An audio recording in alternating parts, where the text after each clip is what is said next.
क्या बताने वाले हैं? कि बिल देखना और कैसे पे करना। बताएं। ये मेरा बिल है और ये मेरे यूनिट्स हैं। ये मेरे यूनिट्स हैं। ठीक है, 127 मेरे यूनिट्स हैं। ठीक है।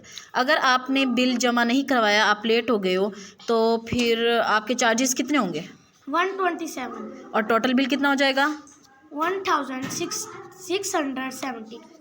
बिल की मुकर्ररा तारीख का कैसे पता चलता है? ये वाले बॉक्स पे जाएंगे और देखेंगे 27 अक्टूबर ये हमारा बिल की तारीख है। ठीक है। और किस तरह पता चलता है कि कौन से मंथ का है बिल? हम इस बॉक्स पे जाएंगे और अक्टूबर का आएगा बिल। आप हमें कौन से बिल के मुतालिक बताने वाले हैं? मैं आपको गैस के बारे में मुझे बताएं, आपका मुकर्ररा बिल कौन सा है? 1870। और अगर आप मुकर्ररा तारीख पर बिल जमा ना करवाएं तो आपका बिल चार्जेस कितने होंगे? 2060। और आपकी मुकर्ररा तारीख कौन सी है? 4/7/2022। आज आप हमें किस बिल के मुतालिक बताने वाले हैं? बिजली के आपका मौजूदा बिल कितना है?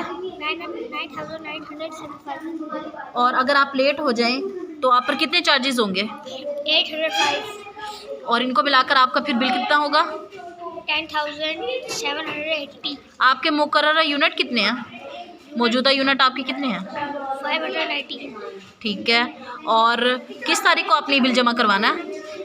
23 सितंबर 2020। ठीक है।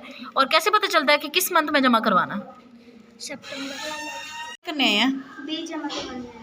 बिल और कौन कौन से जराये से जमा करवाए जाते हैं? हम मोबाइल शॉप से, घर बैठे इजी पैसे से और बैंक से। ठीक है।